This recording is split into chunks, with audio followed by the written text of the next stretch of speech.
की मुंबईचा महापौर आम्ही उत्तर भारतीय करणार, मुंबईचा महापौर आम्ही हिंदू करणार.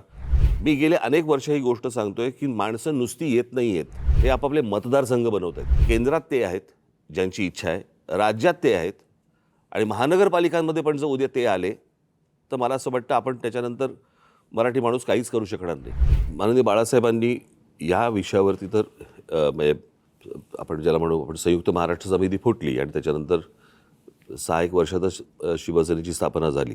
परंतु जेवढे लोंढे किंवा जेवढे लोक आज महाराष्ट्रामध्ये येत आहेत, म्हणजे जर समजा तुम्ही आत्ता जर समजा तुम्ही बघितलं तर जवळपास रोज उत्तरेतनं 56 ट्रेन्स ह्या महाराष्ट्रामध्ये येतात रोज आणि भरून येत आहेत आणि रिकामे जात आहेत.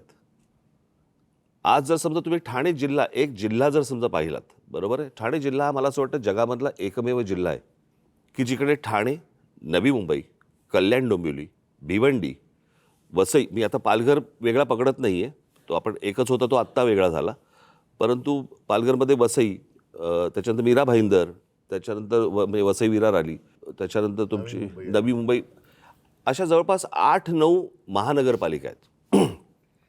आपण नीट जर समजा पाहिलं तर ह्याची सुरुवात सगळ्या गोष्टींची सुरुवात होते ग्रामपंचायत, नगरपंचायत, जिल्हा परिषदा वगैरे, नगरपालिका, महानगरपालिका, आणि ह्या सगळ्या ज्या होतात महानगरपालिका ह्या लोकसंख्येनुसार ह्या गोष्टी वाढत जातात. जर एखाद्या जिल्ह्यामध्ये जर समजा 8-9 महानगरपालिका जर समजा असतील, आज मुंबईमध्ये किती आहेत? 1. पुण्यामध्ये किती आहेत? 2. बाकीच्या सगळ्या जिल्ह्यांमध्ये काढून बघा 1-1. ठाणे जिल्ह्यामध्ये 8-9 महानगरपालिका, याचा अर्थ बाहेरून येणाऱ्यांचे प्रमाण आणि तेच प्रमाण मुंबईमध्ये वाढणं, नुसतंच मुंबईमध्ये प्रमाण वाढणं नव्हे, ज्या प्रकारची दादागिरी की अशा प्रकारची वाक्य कशी येऊ शकतात की मुंबईचा महापौर आम्ही उत्तर भारतीय करणार, मुंबईचा महापौर आम्ही हिंदू करणार, हे कधीपासून सुरू झालं? मी गेले अनेक वर्ष ही गोष्ट सांगतोय की माणसं नुसती येत नाही आहेत, हे फक्त रोजीरोटीसाठी येत नाही आहेत, हे आपापले मतदारसंघ बनवत आहेत आणि तेच चित्र आत्ता दिसतंय. आणि जी जुनी जखम जी आहे ना, जुन्या ज्या गोष्टी आहेत ना की मुंबई महाराष्ट्रापासून स्वतंत्र करणं, वेगळी करणं, हे जे जुनं स्वप्न आहे ते कसं पूर्ण करता येईल याच्यासाठीची ही सगळी खटाटोप या लोकांचा चालू आहे.